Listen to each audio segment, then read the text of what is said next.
Cases में जो number decrease note किया गया तो वह घटते घटते अब 1000 से भी कम केस प्रतिदिन औसत के रूप में हम लोग पा रहे हैं। यह एक क्लियर इंडिकेशन कि देश में ओवरऑल डिक्लाइन इन्फेक्शन में नोट किया जा रहा है। इसी श्रृंखला में अगर हम फर्दर एनालाइज करें तो पाते हैं कि जो ये एवरेज डेली न्यू केसेस का जो डिक्रीज है वह पिछले 5 हफ्तों से कंटिन्यूड बेसिस में देश में चल रहा है। हमने ओवरऑल 31% डिक्रीज पिछले हफ्ते ही देश में एवरेज डेली न्यू केसेस में नोट किया है। उससे पिछले हफ्ते यह 33% था और धीरे धीरे यह प्रतिशत बढ़ते बढ़ते अब हम देख रहे हैं कि decrease is further overall coming to a stable shape and we need to continue with our efforts of managing the cases at the field level. इसी के तहत हम देखें जहां वीक एंडिंग 4 मई 21 में 531 जिले ऐसे थे देश में जहां पर कि 100 से अधिक केसेस प्रति रोज के बेसिस पर रिपोर्ट हो रहे थे, वह 9 जून को घटते घटते 196 डिस्ट्रिक्ट रह गए हैं। यानी कि ऐसे 335 जिले हैं देश में जहां पर कि ओवरऑल केसेस में एक ड्रास्टिक रिडक्शन हमने ऑब्जर्व किया है। इसी के साथ ही जहां एक स्थाई पर ओवरऑल हमारे डेली केसेस रिपोर्ट जो हो रहे हैं वह कमी हम नोट कर रहे हैं, दूसरे स्थाई पर एक्टिव केसेस यानी कि वह केसेस जो कि हमारे आइदर होम आइसोलेशन और हॉस्पिटल में हमको मॉनिटर करना पड़ता है, हमने उसमें भी काफी कमी नोट की है। जो overall high peak in terms of 37.45 lakh cases देश में 10 मई को नोट किया गया, वह अब घटते घटते 11.21 लाख 11 जून को हम नोट कर रहे हैं। यानी कि करीब 70% decrease in terms of overall active cases since the last peak हमने इस देश में जब 10 मई को ऑब्जर्व किया था। और आज हमारे पास ऐसी सिचुएशन है कि जो 10 मई को जहां हमारे पास 17.13% केसेस एक्टिव केसेस की दृष्टि में आते थे, वह घटते घटते अब 3.83% हो चुका है। आज हमारे देश में जो एक्टिव केसेस रिपोर्ट हुए हैं वह पिछले 2 महीने के बाद इस कम श्रृंखला में हम नोट कर रहे हैं और जिसका एक मेजर इंप्लीकेशन है कि हमारे देश का हेल्थ इंफ्रास्ट्रक्चर और जो लोड उसके ऊपर था, जो स्ट्रेन उसके ऊपर था, उसमें काफी हद तक कमी आई है। इसी के साथ ही ओवरऑल रिकवरी रेट में भी एक पॉजिटिव ट्रेंड नोट किया जा रहा है। 3 मई को जहां पर देश की रिकवरी 81.8% थी, वह अब बढ़ते बढ़ते 94.9% हो गई है। इसी में हम देखते हैं कि ओवरऑल पिछले 29 दिनों से देश में जो टोटल केसेस रिकवर हो रहे हैं उनकी संख्या जितने केसेस एक्टिव केसेस या डेली केसेस रिपोर्ट हो रहे हैं उनसे अधिक है। पिछले 24 घंटों में भी हम देखें तो पाते हैं कि जहां 1,34,580 रिकवरीज हुई हैं, वह रिकवरी भी जितने केसेस देश में रिपोर्ट हुए हैं उससे 1.45 टाइम्स ज्यादा हैं। 29 स्टेट्स ऐसी हैं देश में जहां पर की recovery is more than the daily reported cases for the last few days. इसी के साथ ही जैसे जैसे हमने केसेस में एक बढ़ोतरी, इन्फेक्शन के स्प्रेड में एक बढ़ोतरी नोट की, हमने कंटिन्यूड बेसिस पर अपना फोकस टेस्टिंग पर बढ़ाया और जिसके साथ ही इससे पहले भी हमने इस पर चर्चा की है कि जहां हम औसतन 7 लाख के करीब test on a daily basis कर रहे थे, वह बढ़ते बढ़ते 21 और अब 19 लाख की श्रृंखला में हम लोग कर रहे हैं। एक स्थाई पर केसेस में कमी आई है, तब भी टेस्टिंग पर उतना ही ध्यान रखते हुए हम अगर पॉजिटिविटी को एनालाइज करें, विच इज एन इंडिकेशन कि देश में इन्फेक्शन का स्प्रेड कैसा है, तो हम देखते हैं कि पिछले 5 हफ्तों से कंटिन्यू डिक्रीजिंग ट्रेंड इन पॉजिटिविटी देश में नोट किया गया है। जहां की 30 अप्रैल से 6 मई वाले सप्ताह में देश में एवरेज पॉजिटिविटी वाज अराउंड 21.6%। वह एवरेज पॉजिटिविटी पिछले एक हफ्ते में घटते हुए 5.6% तक हो गई है। यानी कि जो पीक ऑफ पॉजिटिविटी देश में ऑब्जर्व किया गया उसमें 74% डिक्रीज हमने देश में नोट किया है। इसमें भी हम आपकी दृष्टि में लाना चाहेंगे कि जब हमने टेस्टिंग को रैंप अप किया, बढ़ाया, तो हम पाते हैं कि डेली पॉजिटिविटी पिछले 4 दिनों से 5% से भी कम हम देश में नोट कर रहे हैं। और अगर हम देखें पिछले 24 घंटे में केस पॉजिटिविटी, तो it is as low as 4.49%, जो कि पिछले 2.5 महीने बाद देश में इस level of decrease in terms of positivity which is an indication of infection spread हमने नोट किया है। 31 स्टेट और यूनियन टेरिटरीज देश में ऐसी हैं जहां पर कि पिछले हफ्ते के कंपैरिजन में ओवरऑल पॉजिटिव ट्रेंड में भी डिक्रीज नोट किया गया है, और 15 स्टेट्स ऐसी हैं जहां पर कि वीकली पॉजिटिविटी 5% से भी कम नोट की जा रही है। एक स्थाई पर देश में कंटेनमेंट, क्लिनिकल मैनेजमेंट पर हमारे एफर्ट्स चल रहे हैं। दूसरे स्थाई पर हमारे एक और एफर्ट्स के रूप में वैक्सीनेशन पर भी हम काम कर रहे हैं, जिसके तहत प्रायोरिटी एज ग्रुप यानी कि health care workers, frontline workers and people above 45 years, उनको वैक्सीनेशन प्रोवाइड की जा रही है। साथ ही लिबरलाइज पॉलिसी के तहत 18 टू 44 ईयर्स के एज ग्रुप को भी वैक्सीनेशन प्रोवाइड किया जा रहा है, और इसके तहत हमने अब तक फर्स्ट डोज 19.85 करोड़ लोगों को देश में दी जा चुकी हैं। सेकेंड डोज 4.676 करोड़ देश में दी जा चुकी हैं। Total coverage of vaccination which is second highest in the world as on today is around 24.61 crore, जो कि भारत में हम अब तक दे चुके हैं।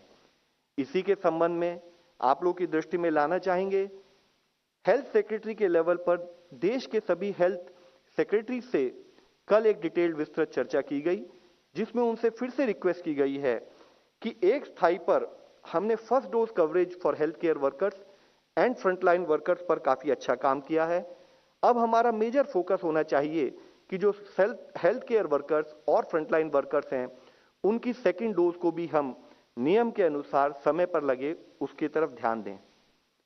हमने इससे पहले कई बार कई विषयों पर चर्चा की है, उसमें एक मुख्य विषय हम आप लोग की दृष्टि में फिर से रिक्वेस्ट करना चाहेंगे कि जब भी हम कभी इन्फेक्शियस डिजीज को मैनेजमेंट की बात करते हैं, तो जो बेसिक प्रिंसिपल्स हमने हमेशा कोविड अप्रोप्रिएट बिहेवियर की बात की है, तो अगर हम उसको समझना चाहें तो हमें यह देखना पड़ेगा कि कोविड-19 या most of these infectious disease, इसमें the process start from human host.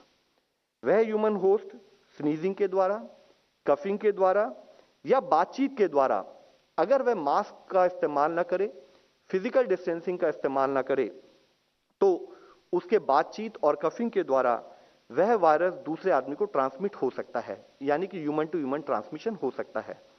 उसी के साथ ही अगर हम सही तरीके से ध्यान ना दें, तो जो इन्फेक्टेड ड्रॉपलेट्स सरफेस पर हैं, जिनका कुछ समय तक जो इन्फेक्टेड ड्रॉपलेट जीवित रह सकती हैं, अगर हम हैंड हाइजीन पर ध्यान ना रखें और हम उन सरफेसेस को रेगुलर बेसिस पर टच करें, इन टर्न उन सरफेसेस को जिनको हमने टच किया, चाहे हम अपनी आंख, नाक, मुंह पर लगाएं या किसी और आदमी से हम अगर क्लोज रहें, तो उसके द्वारा भी हम वायरस को ट्रांसमिट कर सकते हैं। इसी के साथ ही अगर इन्फेक्टेड ड्रॉपलेट्स को हमने जब टच किया कॉमनली टच सरफेसेस पर, तो उसके द्वारा हम अपने मुंह नाक को टच करते हैं, तो भी इन्फेक्शन फैल सकता है।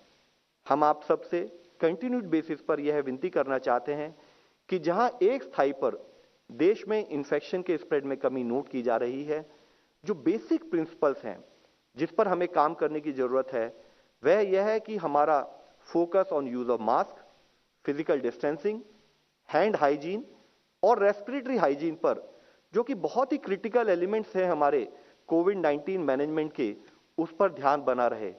हमने इससे पहले भी सबसे रिक्वेस्ट की थी, केसेस की में कमी आना इज नॉट ए फैक्ट कि वायरस चला गया है। वायरस सिस्टम में अभी भी फैला है, और जब एक स्थाई पर अनलॉक की परिस्थिति फील्ड लेवल पर नोटिस की जा रही है, तो जरूरी है कि हम ध्यान रखें कि किसी भी, चाहे हम उसको वेव का नाम दें, चाहे सर्ज का नाम दें, किसी भी तरीके से हमें अपने प्रांत में केसेस को बढ़ने से रोकना है। इसी विषय में एक और विषय हम आपकी दृष्टि में लाना चाहेंगे।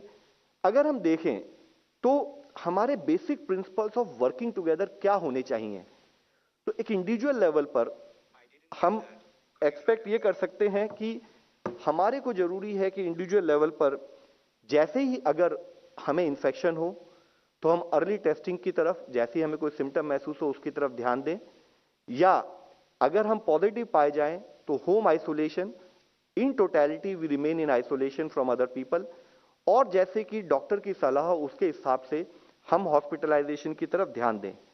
एक स्थाई पर इंडिविजुअल और कम्युनिटी लेवल पर जब यह एक्शन लिया जाए, दूसरे स्थाई पर गवर्नमेंट की तरफ से, सरकार की तरफ से, सेंट्रल गवर्नमेंट हो, स्टेट गवर्नमेंट हो या लोकल गवर्नमेंट हो, हमारा दूसरा एफर्ट होता है कि फिजिकल डिस्टेंसिंग को सपोर्ट करने के लिए क्या हम कुछ रेगुलेटरी मेजर्स का उपयोग करें, जिससे कि जब कम्युनिटी के स्तर पर फिजिकल डिस्टेंसिंग और इन्फेक्शन स्प्रेड को रोकने का कार्य चल रहा है, हम उसको एड कर सकें, हम उसको सपोर्ट कर सकें।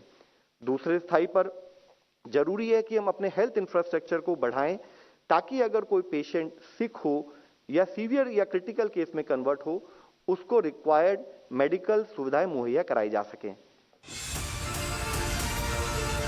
मैं चाहूंगा कुछ हजार बेड्स इनिशियली जो देश में हमने कोविड-19 के लिए अवेलेबल किए थे, लेकिन जैसे जैसे केसेस बढ़ते रहे, तो आज भी देश में 17 lakh isolation beds, 3.8 lakh oxygen beds, 1.13 lakh ICU beds और 54,000 से अधिक वेंटिलेटर्स देश में पिछले एक साल में based on case trajectory provide किए गए। और जैसे जैसे जिस जिस जिले में हमें लगा कि केसेस की संख्या बढ़ रही है, स्टेट गवर्नमेंट के सपोर्ट से हमने उनसे और जिला एडमिनिस्ट्रेशन से कहा कि वहां पर बेड्स की अवेलेबिलिटी को बढ़ाया जाए।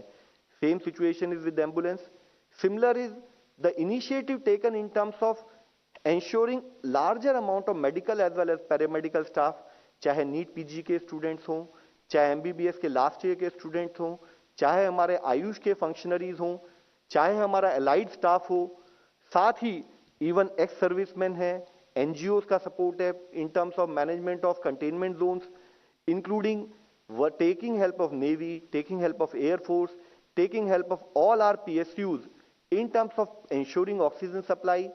इन सब एफर्ट्स को करने के साथ साथ अगर हम बेसिक प्रिंसिपल पर भी उतनी ही सिंसियरिटी से काम करें, उतने ही कंटिन्यूड बेसिस से काम करें, which is primarily to focus on the root cause, that is break the chain of transmission by focusing on regular use of COVID appropriate behaviour. हम आप सबसे विनती करना चाहते हैं, केसेस कम हो रहे हैं, लेकिन इससे हमें यह ध्यान रखना है कि हमें दोबारा इन्फेक्शन को बढ़ने से रोकना है, जिसके लिए हमें कोविड अप्रोप्रिएट बिहेवियर को अपने जीवन में समाहित करना पड़ेगा। धन्यवाद। डॉक्टर वी के पॉल जी।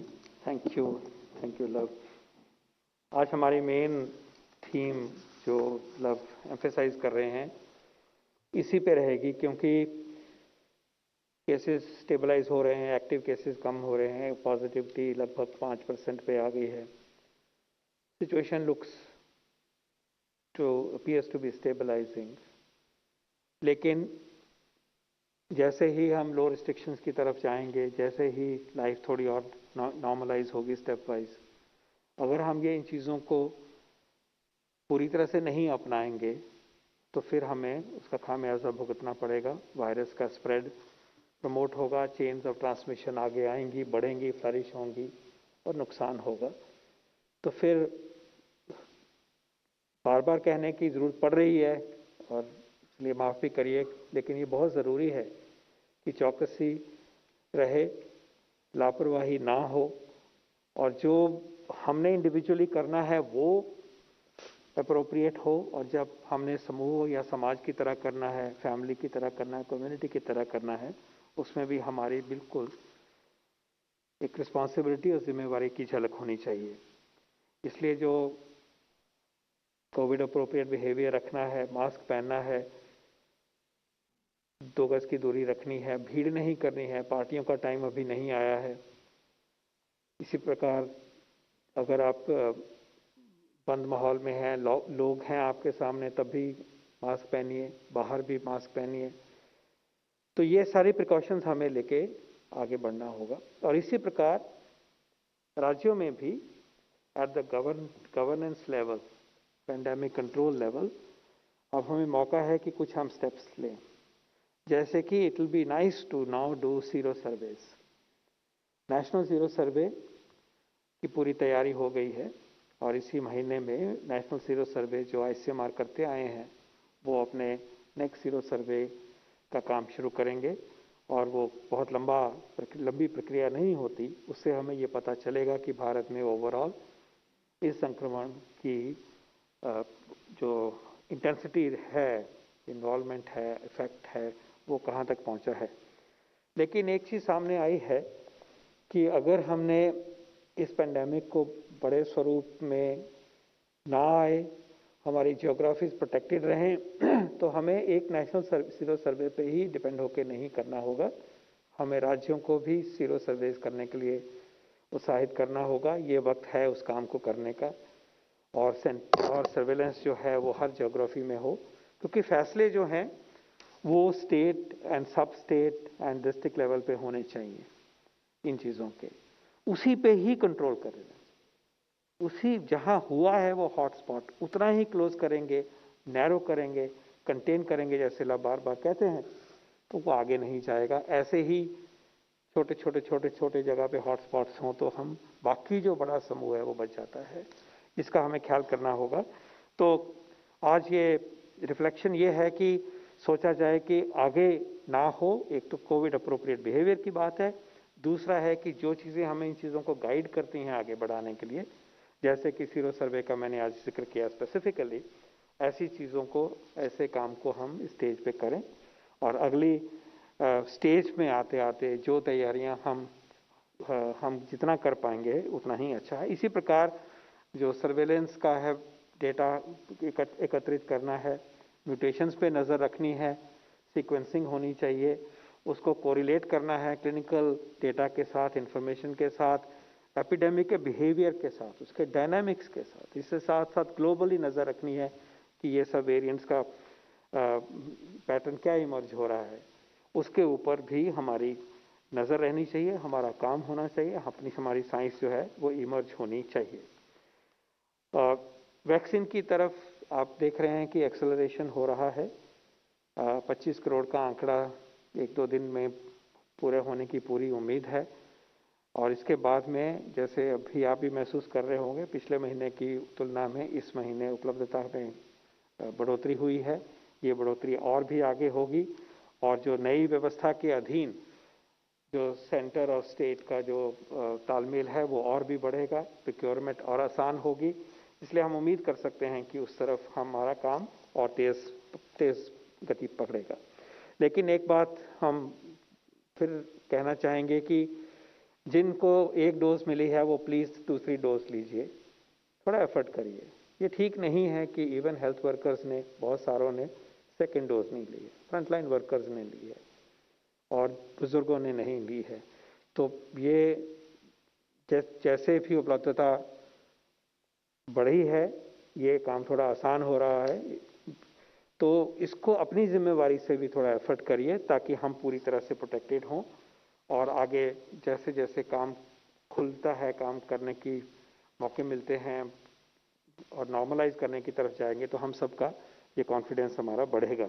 तो एक ये काम है। दूसरा, जैसे पहले भी मैंने कहा, 45 के ऊपर का जो ग्रुप है उसको हम चाहेंगे कि और भी आगे आके वैक्सीन को अपनाएं।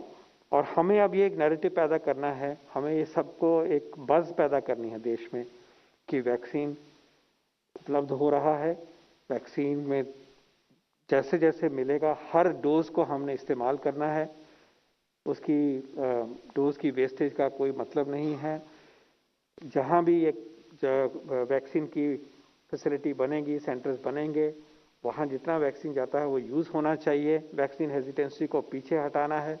ये हमने आपस में अपने आप को समझाना है, बाकियों को समझाना है।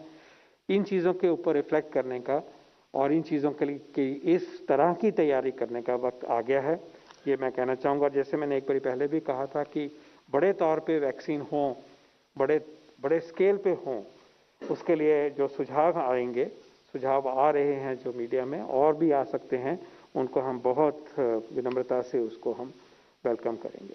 धन्यवाद।